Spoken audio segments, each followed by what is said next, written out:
नमस्कार। ज़्यादातर पेशेंट्स हमारे पास जो आते हैं वो इस समस्या को लेके आते हैं कि नींद नहीं आती है, नींद में प्रॉब्लम आ रही है, नींद आए इसके लिए टिप्स बताइए। तो ऑब्वियसली हमने इंसोम्निया पर वीडियोस किए हैं, पर काफ़ी पेशेंट्स ऐसे भी आते हैं जिनको नींद ज़्यादा आती है, यानी दिन भर नींद आती रहती है, बहुत ज़्यादा कमज़ोरी और सुस्ती होती है। तो वैसे पेशेंट्स भी हमारे पास आते हैं नींद ज़्यादा जिनको आती है ऐसी प्रॉब्लम लेके। तो आज बात करेंगे उन लोगों के लिए कुछ टिप्स पर कि जिन लोगों को नींद ज़्यादा आती है उनको क्या करना चाहिए ताकि नींद का प्रॉब्लम कुछ हद तक कम हो जाए।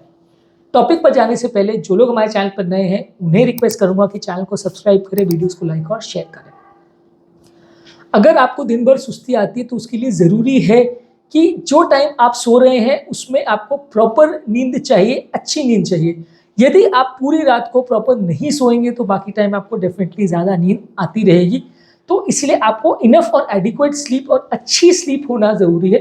7 घंटे पे बिस्तर पर पड़े रहोगे और नींद नहीं आएगी तो डेफिनेटली पूरे दिन भर आपको सुस्ती और कमज़ोरी आते रहेगी।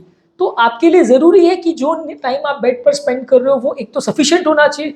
ऐसा नहीं होना चाहिए कि आप 2 घंटे के लिए सोने जा रहे हो और बाकी टाइम आप पूरे दिन जाग रहे हो, तो डेफिनेटली आपको नींद आती रहेगी।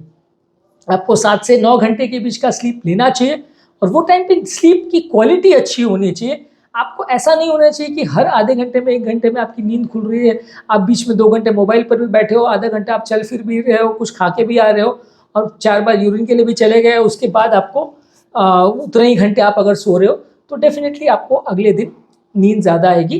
तो यदि आपकी नींद अच्छी क्वालिटी की होगी और अच्छे ड्यूरेशन की होगी तो अगले दिन नींद आने के चांसेस थोड़े कम हो जाएंगे। नेक्स्ट इंपॉर्टेंट चीज़ है कि आपका जो सोने का इन्वायरमेंट है या जिस जगह पे आप सोते हैं, बेड रेस्ट के लिए जाते हैं, वहाँ का एनवायरनमेंट अच्छा होना चाहिए, स्लीप की क्वालिटी अच्छी होनी चाहिए। यदि आप ऐसे बेड पे सोते हैं जो कंफर्टेबल नहीं है, ऐसे रूम में सोते हैं जहाँ नॉइज़ ज़्यादा है, ऐसे वातावरण में सोते हैं जहाँ लाइट बहुत ज़्यादा है या कोई साउंड बहुत ज़्यादा है, वैसे वातावरण में आपको नींद प्रॉपर नहीं आएगी। मान लीजिए कई लोग को अगर हॉस्पिटल में आईसीयू में अगर हम सोने को बोलते हैं तो कंटिन्यूसली वहाँ बजिंग होता रहता है, साउंड होता रहता है, पेशेंट्स आते रहते हैं, तो ऐसे वातावरण में आपको नींद अच्छी नहीं आएगी, स्लीप की क्वालिटी अफेक्ट हो जाएगी। तो ऐसे में डेफिनेटली आपको अगले दिन पूरे दिन भर सुस्ती लगती रहेगी। नेक्स्ट है कि जो दिन भर में या दोपहर में सोने की जो आदत है उसको कंट्रोल करना चाहिए ऑब्वियसली। लेकिन लोगों को लगे कि अगर नींद ज़्यादा आ रही है तो सो लेना बेटर है, लेकिन ऐसा नहीं है। अगर आप ज़्यादा देर की नींद लेते हैं और खासकर अगर लेट आफ्टरनून और इवनिंग में अगर सोते हैं तो वैसे केस में काफ़ी चांस है कि अगले दिन भी आपको सुस्ती रहेगी और रात को जब आप सोओगे तो आपको नींद प्रॉपर नहीं आएगी क्योंकि आपका स्लीप शेड्यूल कॉम्प्रोमाइज़ हो जाता है। आपका अगर आफ्टरनून आप ले भी रहे हो तो रात की नींद से कम से कम भी 8-9 घंटे पहले होना चाहिए। ऐसा नहीं होना चाहिए कि आप 10 बजे रात को सो रहे हो और 7 बजे आप फिर से सो लिए। तो जब आप 7 बजे सो लोगे तब तो नींद आ जाएगी, लेकिन जब 10 बजे सोने जाओगे या 11 बजे सोने जाओगे तब नींद नहीं आएगी और अगले दिन आपको फिर पूरा दिन नींद जैसा लगता रहेगा या सुस्ती होती रहेगी। तो डे टाइम नैप्स एक तो लेट इवनिंग में नहीं होने चाहिए और होने चाहिए तो शॉर्ट ड्यूरेशन होने चाहिए। 2 घंटे तक अगर आप शाम को सो लोगे तो रात को डेफिनेटली नींद नहीं आएगी, अगले पूरे दिन आपको सुस्ती लगती रहेगी। बहुत ज़्यादा स्टिमुलेटिंग सब्सटेंसेस नहीं लेना चाहिए। कई बार लोगों को आदत होती है कि दिन भर सुस्ती लगती है तो वो कैफीन और निकोटीन बहुत ज़्यादा लेते हैं, इससे आपकी स्लीप की क्वालिटी इफेक्ट हो जाती है और आप रात को नहीं सो पाते हैं तो अगले दिन आपको सुस्ती लगती रहती है। तो अगर आपको प्रॉपर नींद चाहिए, प्रॉपर रेस्ट चाहिए ताकि अगले दिन आपको वीकनेस या कमज़ोरी या सुस्ती ना लगे, तो उसके लिए ज़रूरी है कि आप पिछले दिन अपने आप को बहुत ज़्यादा स्टिमुलेट करने के लिए, बहुत ज़्यादा देर तक जागने के लिए आपने बहुत ज़्यादा चाय या कॉफ़ी या कैफीन या निकोटीन की चीज़ें ना ली हो, नहीं तो वो आपकी रात की नींद को अफेक्ट करेगा और अगले दिन भी आपको कमज़ोरी और सुस्ती लगती रहेगी और आप उस दिन भी और ज़्यादा चाय, कॉफ़ी और निकोटीन लेते रहोगे और ज़्यादा स्मोकिंग करते रहोगे। इसके अलावा कुछ मेडिसिन भी ऐसी आती हैं जो कि आपको कमज़ोरी या सुस्ती का एहसास करा सकती हैं, खासकर वो मेडिसिन जो ब्लड प्रेशर को कम करती है या बॉडी को डिहाइड्रेट करती है, जैसे कि यूरिन बढ़ाने वाली दवाएं हैं और ब्लड प्रेशर की दवाएं, खासकर बीटा ब्लॉकर्स है जो हृदय गति को भी कम करती है। ये मेडिसिन से काफ़ी लोगों को थोड़ा कमज़ोरी और सुस्ती हो सकता है। आपको थोड़ा ये दवा अगर आपको चल रही है तो उनके डोजेस को या तो कम करना पड़ेगा या उनको बंद करना पड़ेगा या बॉडी का डिहाइड्रेशन को अवॉइड करना पड़ेगा, पानी की कमी बॉडी में ना हो इसका ध्यान रखना पड़ेगा ताकि आपकी बॉडी में बहुत ज़्यादा कमज़ोरी और सुस्ती का एहसास ना हो। इसके अलावा ज़रूरी है कि आप फिजिकली एक्टिव रहें। अगर आप बहुत ज़्यादा बैठे बैठे का जीवन जी रहे हैं, बहुत ज़्यादा सीडेंटरी लाइफस्टाइल है आपकी, तो आपको नींद ज़्यादा आती रहेगी और आपको बहुत ज़्यादा कमज़ोरी सुस्ती का एहसास लगता रहेगा। जो लोग फिजिकली एक्टिव हैं, दिन भर मेहनत का काम करते हैं, एक्टिव रहते हैं, उनको कंपेरेटिवली नींद का प्रॉब्लम नहीं आता, कंपेरेटिवली ज़्यादा अलर्ट रहते हैं, ज़्यादा एक्टिव रहते हैं और सुस्ती कमज़ोरी का एहसास नहीं होता है।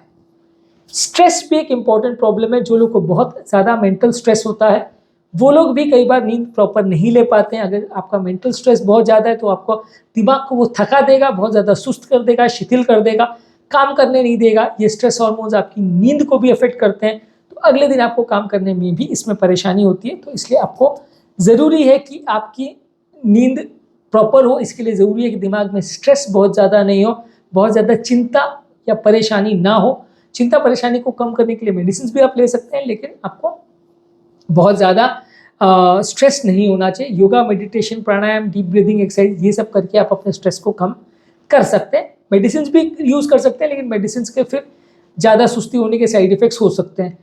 बहुत ज़्यादा जो लोग सेडेटिव्स या नींद बढ़ाने वाली दवाइयाँ लेते हैं, उनको भी अगले दिन पूरे दिन भर नींद आने जैसा लग सकता है। ये काफ़ी कॉमन कारण है, क्योंकि कुछ मेडिसिन में नींद आने का साइड इफेक्ट हो सकता है। प्रीगैबलिन है या नींद आने वाली जो बेंजोडाइजिपिन मेडिसिन है, ये सारी मेडिसिन का थोड़ा नींद आने का साइड इफेक्ट हो सकता है।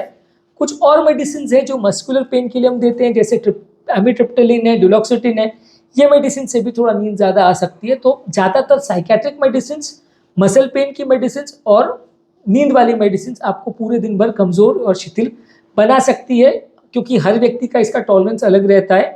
किसी व्यक्ति को वही डोज में नींद कम आती है, किसी व्यक्ति को वही डोज में ज़्यादा आती है, किसी व्यक्ति को आधा टैबलेट लेके अगले पूरे दिन सुस्त रहता है और किसी व्यक्ति को 4 टैबलेट खाने के बाद भी नींद नहीं आती। तो वैसा टॉलरेंस हर व्यक्ति का अलग हो सकता है। इसलिए आप अगर ये मेडिसिन का डोज ज़्यादा ले रहे हैं तो उसको आपको कंट्रोल करना पड़ेगा। जितनी आपके लिए रिक्वायरमेंट है उतना आपको लेना चाहिए।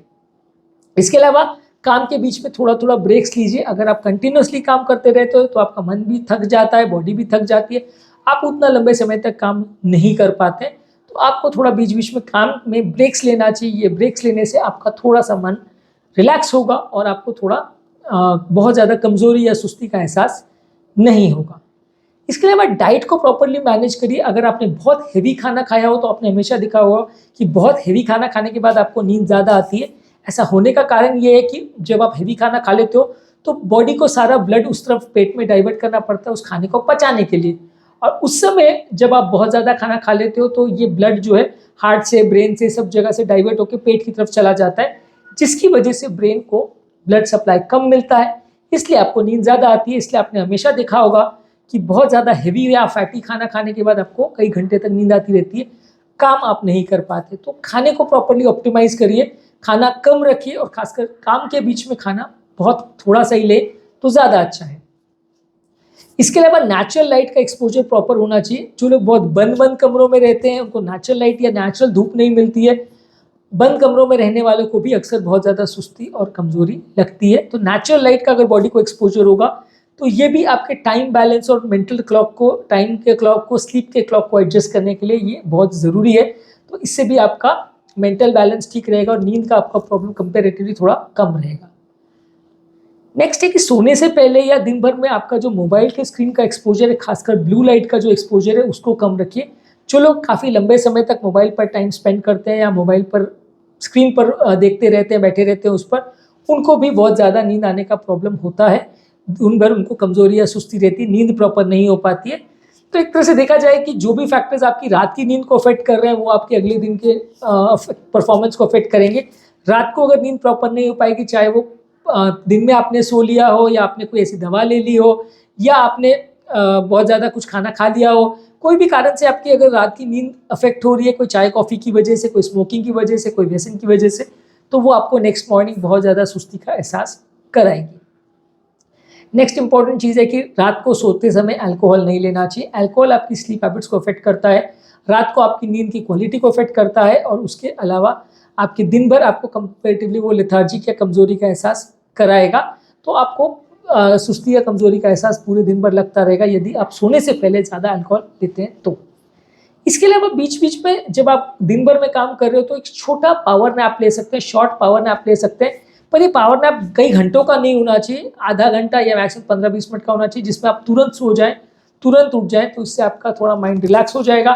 जो बॉडी में स्ट्रेस हार्मोन्स है वो कम हो जाएंगे, मेंटल स्ट्रेस जो है वो कम हो जाएगा, माइंड को थोड़ा रिलैक्सेशन मिलेगा, बॉडी को रिलैक्सेशन मिलेगा, तो अगले दिन आपको सुस्ती कम मिलेगी और आपकी रात की नींद भी अफेक्ट नहीं होगी।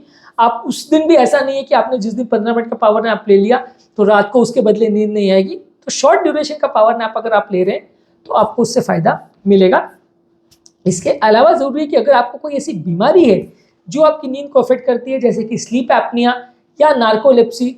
स्लीप एपनिया का मतलब ये है कि वजन ज़्यादा होने की वजह से जब हम रात को सोते हैं तो श्वास की नली दब जाती है, जिसकी वजह से आदमी को बार बार नींद खुलती है, क्योंकि गला चोक हो जाता है, नींद खुलती है, जिसकी वजह से उसकी नींद पूरी नहीं होती और अगले दिन पूरा उसको नींद आती रहती है। इसको नार्कोलेप्सी बोलते हैं कि रात दिन भर बैठे बैठे आदमी सोता रहता है और रात को उसकी नींद पूरी नहीं हो पाती।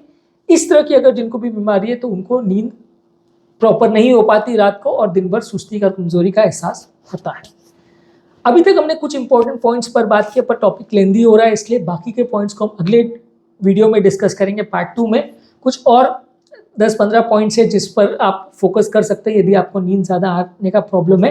तो आज के टॉपिक में, आज के वीडियो में हमने जो पॉइंट्स पर डिस्कशन किया उसमें ज़रूरी पॉइंट्स ये है कि आपकी नींद प्रॉपर होनी चाहिए, पर्याप्त ड्यूरेशन का, पर्याप्त क्वालिटी का आपको नींद मिलना चाहिए। कम ड्यूरेशन का नींद आपका रहेगा या अच्छी क्वालिटी का नींद नहीं रहेगा तो आपको प्रॉब्लम होगी। रूम या एनवायरनमेंट जहाँ पे आप सोते हैं वो प्रॉपर होना चाहिए, उसमें आपको बहुत ज़्यादा डिस्टर्बेंस नहीं होना चाहिए, साउंड वगैरह बहुत ज़्यादा नहीं आना चाहिए। दोपहर के टाइम बहुत लंबी नींद नहीं लेनी चाहिए, खासकर शाम के टाइम लंबी नींद नहीं लेनी चाहिए। स्टिमुलेटिंग सब्सटेंसेस जैसे चाय, कॉफ़ी, स्मोकिंग, ये सारी चीज़ें नहीं करनी चाहिए। रात को सोने के टाइम, सोने से जस्ट पहले अल्कोहल नहीं लेना चाहिए। कोई मेडिसिन अगर ऐसी चल रही है जो आपके ब्लड प्रेशर को कम करती है तो उसको अवॉइड करना चाहिए। यूरिन बढ़ाने वाली दवाई भी सुस्ती कर सकती है, उसको कम करना चाहिए। नींद वाली दवाइयों का डोज अगर ज़्यादा हो गया तो उसको जहाँ तक पॉसिबल है अवॉइड करना चाहिए। रेगुलर एक्सरसाइज करना चाहिए। मेंटल स्ट्रेस करने के लिए योगा, प्राणायाम, मेडिटेशन, डीप ब्रीदिंग एक्सरसाइज करना चाहिए। काम के बीच में कुछ ब्रेक्स लेके अपने दिमाग को रेस्ट देना चाहिए। डाइट को प्रॉपर्ली ऑप्टिमाइज करना चाहिए। छोटे छोटे अमाउंट्स में खाना खाना चाहिए, बहुत हैवी खाना एक बार में खासकर दोपहर को नहीं खाना चाहिए। नेचुरल लाइट का एक्सपोजर होना चाहिए।